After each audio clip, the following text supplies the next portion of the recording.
এই শোষিত সমাজের মধ্যে শোষণমুক্ত কথা বললে এরা মানিয়েই নিতে পারে না। বাংলাদেশও নাম বলবো না, না বলে দেয়, একটা কর সাব্যস্ত করা হয়েছে। ভ্যাট বুঝেন তো? এটা শুধু বিক্রয় পণ্যের উপর ভ্যাট। যখন বাংলাদেশ সরকার প্রথম 15% ভ্যাট সাব্যস্ত করছে, তখন আমি একজন ডাক্তারের কাছে গেছি, সিলেটের মাঝে সবচাইতে সেরা, উনি মেডিসিন বিভাগের সেরা ডাক্তার। উনি প্রথমে প্রেসক্রিপশন লেখছে, লেখার সাথে সাথে প্রেসক্রিপশনের তৎকালে মাত্র 600 টাকা বিজেট ছিল। 600 টাকার সাথে আরও একটা রিসিট আমাকে ধরাইয়া দিছে যে এত % ভ্যাট।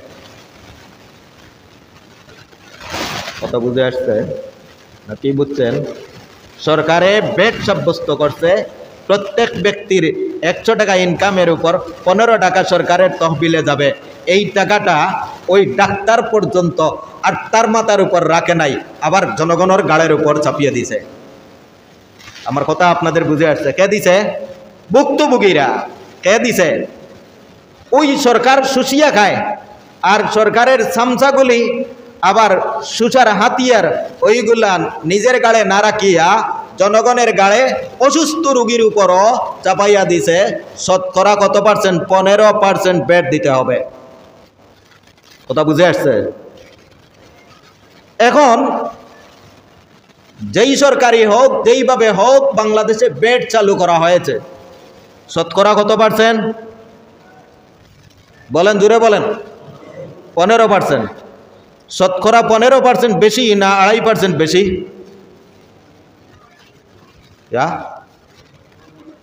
কত % বেশি? 15% বেশি। একজন মানুষ পরিপূর্ণ নেশাবের মালিক হওয়ার পরেও তার কাছ থেকে ইসলামী সরকার, ইসলামী রাষ্ট্র মাত্র 2.5 টাকা নেবে। আর আপনাদের এই জুলুমবাদ সরকার গোষ্ঠী, যারা মানবতার ফেরিওয়ালা এবং সমাজসেবক বলে ঘোষণা দেয়, এরা 2.5 টাকার পরিবর্তে 15 টাকা জনগণের গাঁট থেকে উসুল করে। সুর কোন দিকে যায়? এই সুরের গোষ্ঠীর মাথার যখন ইসলামের কথা বলা হয়, ওদের মাথা নষ্ট হয়ে যায়। আর মৌলবাদ, জঙ্গিবাদ এবং ইসলামী শাসনতন্ত্র প্রতিষ্ঠায় এই দেশ বিশ্বাসী নয়, এমন ধরনের স্লোগান দিতে থাকে নর্দমার গোষ্ঠী, নাফাকের গোষ্ঠী। বললাম তো কত % নিছে? বলেন। 15% নিছে। কে নিছে? নাম কে নিছে? রাষ্ট্র নিছে। পক্ষ 4টি। আজকের সব আলোচনার 4টি বিষয় চলে আসে। 1 নম্বর সরকার, 2 নম্বর জনগণ, 3 নম্বর সরকারের উসুলকারী, 4 নম্বরের জনগণের গাড়ে বসা ব্যবসায়ী। কোনটা? বুঝলে বুঝেন, না বুঝলে নাই। সাধারণ মানুষ তো এত অর্থনৈতিক হিসাব বুঝবেন না, কারণ আপনাদেরকে যারা চাপাইয়া রাখছে সবগুলা মানবতার দুশ্মন। এর কারণে আপনারা অর্থনৈতিক হিসাবও বুঝেন না, রাষ্ট্রীয় হিসাবও বুঝেন না, জাকাতের হিসাবও বুঝেন না, বেটের হিসাবও বুঝেন না, এবং ইনকাম ট্যাক্সের হিসাব কিছুই বুঝেন না। সবগুলা ফাঁকি দিয়া আপনাদের পকেট চুষিয়া ওই রাষ্ট্রর চামচা গোষ্ঠী এবং রাষ্ট্রর শোষক গোষ্ঠী আপনাদের রক্ত শুষিয়া বাহিরা দেশে নিয়ে পাচার করে।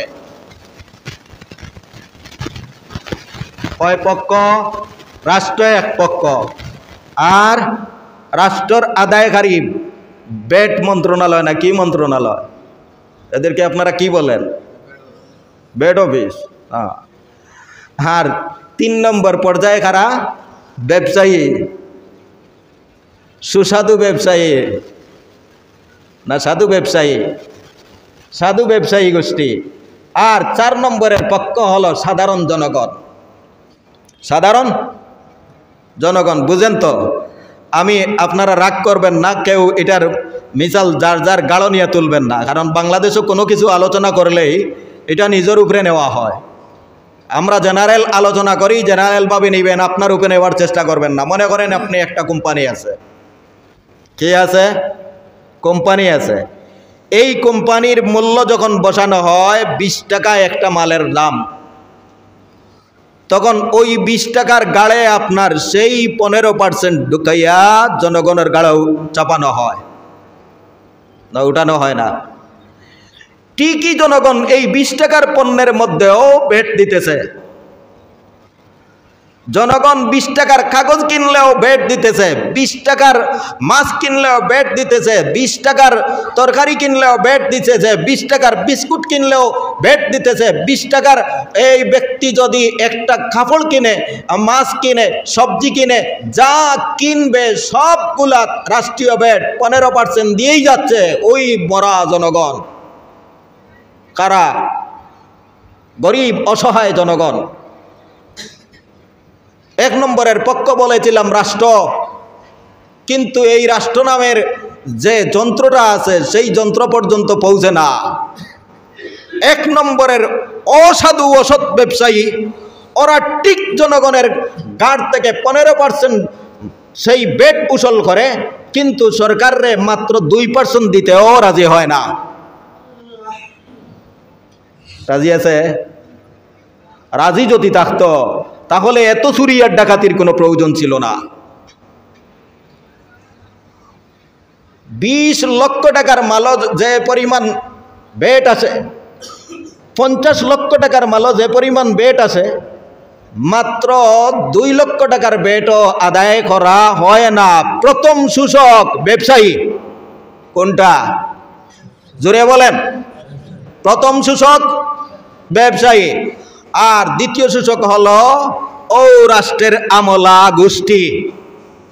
আমলা বুঝেন তো, যারা আপনারা ভ্যাট অফিসার আর চরম সীমার নাফাক, এটা আবার সবচাইতে বড় আসিয়েই বলবে সে একজন ADC, সে একজন ম্যাজিস্ট্রেট, সে একজন এই করবে সেই করবে, পাওয়ার কোনো শেষ নাই। অমুসলমান বেশি, যার কারণে আমি মূল যে বিষয়টা বলতাম, আল্লাহর গজব, ওদের আল্লাহর গজব নাই, সব গজব রিজার্ভ আছে জাহান্নাম। ওরা কি করে জানেন? এই মাঝে মধ্যে যে কোনো কোনো প্রতিষ্ঠানের উপর, চাই দোকান হোক চাই কোম্পানি জাতীয় হোক, যে সমস্ত প্রতিষ্ঠানের উপর ওই ভ্যাট এবং ট্যাক্স আদায় করার জন্য মাঝে মধ্যে যে জরিমানা করে, ওই পত্রপত্রিকায় জরিমানার যে মাত্র 70-80 হাজার টাকা আসে, ওইগুলা সরকারের ওই সরকারি ফান্ডে তো মাত্র মাসে বছরে একটা যায়, যা পত্রিকাতে আসে। আর ওই যে অসাধু অসৎ ব্যবসায়ী সুর, এই সুরে লাইন করছে সেই ভ্যাট অফিসের সাথে, লাইন করিয়া ভ্যাট অফিসে 1 কোটি টাকার সম্পদের মধ্যে মাত্র 2 লক্ষ টাকার ভ্যাট দেয়।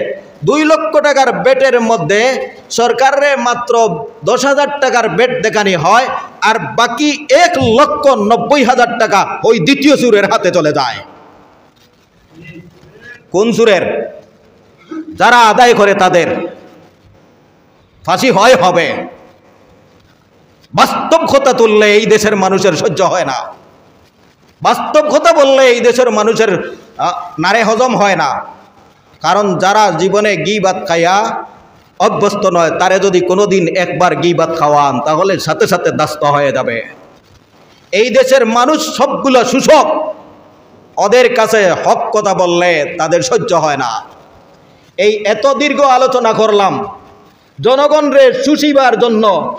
দেখেন তো আপনি কিভাবে সাধারণ জনগণের মাথা থেকে 15% ভ্যাট নেওয়া হয়েছে। সবগুলা ভ্যাট খাইয়া বসছে ওই অসাধু ব্যবসায়ীরা।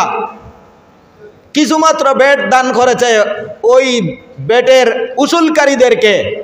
সরকারি তহবিল মাত্র 100%-এর মধ্যে 2%ও গিয়ে পৌঁছে না। এর একমাত্র কারণ হলো আল্লাহ পাক রব্বুল আলামিন কোরআনে করিমের মধ্যে সর্বশেষ যেই আয়াতটা নাজিল করেছেন, ইসলামী বিধান কমপ্লিটেড, এই স্বীকৃতি দেওয়ার পরে, সনদ দেওয়ার পরেও 85 দিন পরে আল্লাহ পাক রব্বুল আলামিন এমন একখানা আয়াত নাজিল করেছেন, যেই আয়াতখানা হলো কোরআনের 6236টি আয়াতের একটা সারমর্ম, এমন একটা সারাংশ যে সারা কোরআনের উপর ওই আয়াতটার যদি মর্ম কোনো মানুষের ভিতরে থাকে তাহলে সারা কোরআনের উপর আমল করবে, আর ওই আয়াতের মর্মের উপর যদি বিশ্বাস না থাকে তাহলে আর কোনো কোরআনের উপর আমল করবে না। তাহলে আউযু বিল্লাহি মিনাশ শাইতানির রাজিম। ওয়াত্তাকু ইয়াওমান তুরজাউনা ফীহি ইলাল্লাহ, সেই দিনকে ভয় করো যেই দিন তোমরা আল্লাহর কাছে ফিরে যাবে।